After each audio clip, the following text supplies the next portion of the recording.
I will start my review with like bad things about the Valk because I only have one thing to say, and then after that I'll go through the good things about it, which will be the dominant part of my opinion, but also the more boring part because I think most people are going to share the same opinion, and you probably have seen someone else say the same thing in another review. The feel of the Valk 5 is a bit crunchy. It's okay for about 5 solves or so, but in my attempt to get the sub 120 average on chem, I did about 50 solves or so, and I got so sick of the feel I really didn't want to rub two pieces of 3 plastic against each other at least for a while.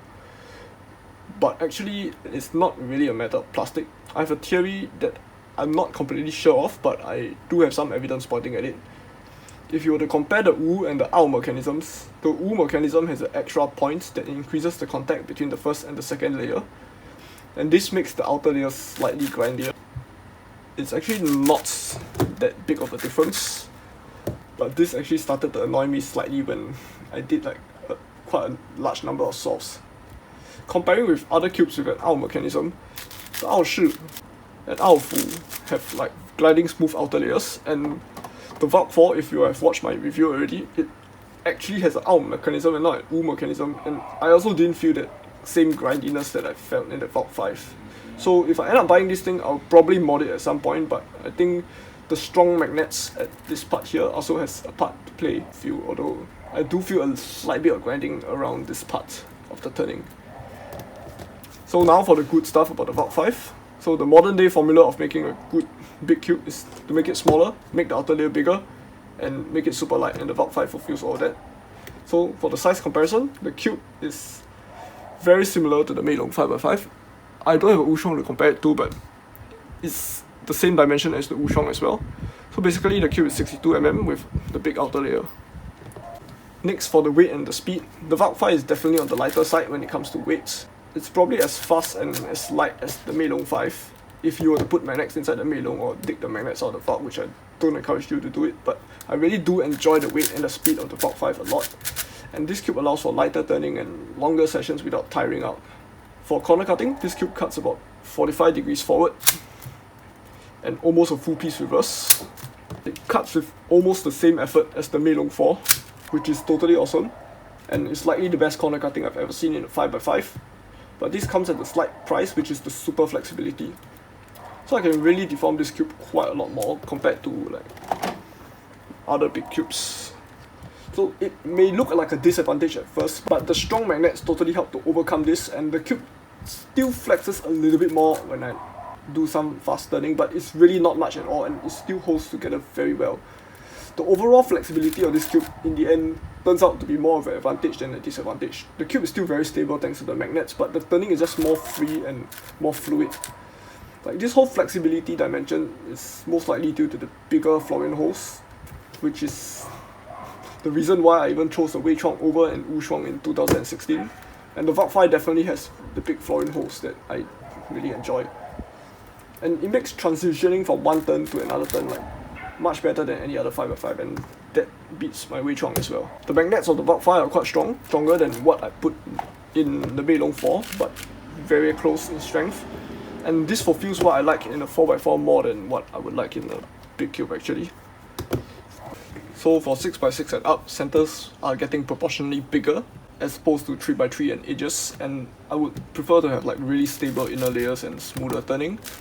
So if there's a 6x6 that turns identical to a Valk 5, I would probably think that the Ultra GTS is still going to be better. But for 5x5, the more flexible and stronger magnetic field of the Valk 5 does have its own advantage. The Valk 5 allows for short bursts of high TPS spamming in a style similar to the Meilong 4, which is really good for doing the last layer L or quickly inserting F2L or edges during your 3x3 stage or during edge pairing, which like all these still play quite a big part in a 5x5 solve, and I wouldn't mind this style for 5x5 at all. So I'm just going to showcase the mechanism of this cube, but I'm going to approach it slightly more from a designer perspective, which is when you design a cube, you actually build a solid cube, and then after that you draw some lines, and then you use those lines to cut up that solid cube into all the individual pieces. So if you compare the Valk 5 with the Wushuang, the mechanism is the same, but the proportion is slightly different. So okay, the first change that has been made to the Valk 5 is the change to the ESL style core. The original Wushuang actually uses a core that looks like the Meiying core, except of course she uses green cores, but Like, you get the idea. It's kind of it's a bit of a ESL versus Mei Ying kind of difference. And because of the new core, the stem is a lot thinner, so they can make this stem thinner. So basically the divide between the second and the third layer, this line here, the middle part is thinner, so they can push this part in a bit further.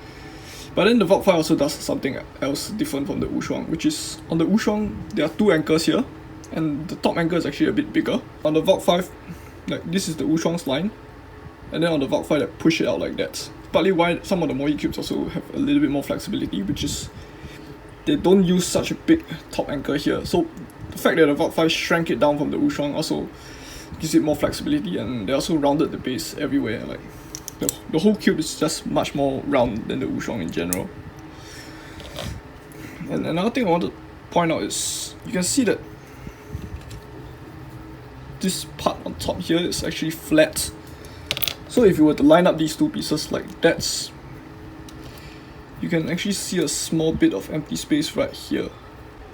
And lastly, of course, there's the U mechanism where this piece will jut out into the outer layer and go back in, which is not something that you can see in the AO mechanism.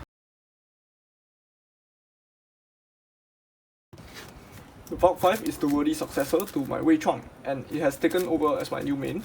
So the Wei Chuang offered a drop from 137 to 130, which was all the way back in 2017. But after 2 years, the furthest I've been is a 127 global average, which almost felt like a stagnation because it's still really close to 130. And like it took 2 years just to improve by that really small amount. And with the Ultron GTS and the Little Magic 5, I'm actually able to beat my Wei Chuang global average, but the difference is not very big, and it didn't really make me want to buy those cubes, and nor did I feel it was really worth it just to pay like $50 for just a small improvement.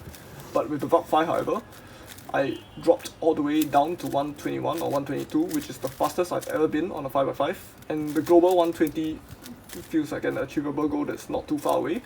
I've also broken my PB single twice with this cube, first with a 110 and later a 103, which is really close to that 1 minute mark. So I definitely do look forward to making more progress in 5x5 with the Valk 5, and it's definitely a cube I would recommend if you are looking to upgrade your 5x5.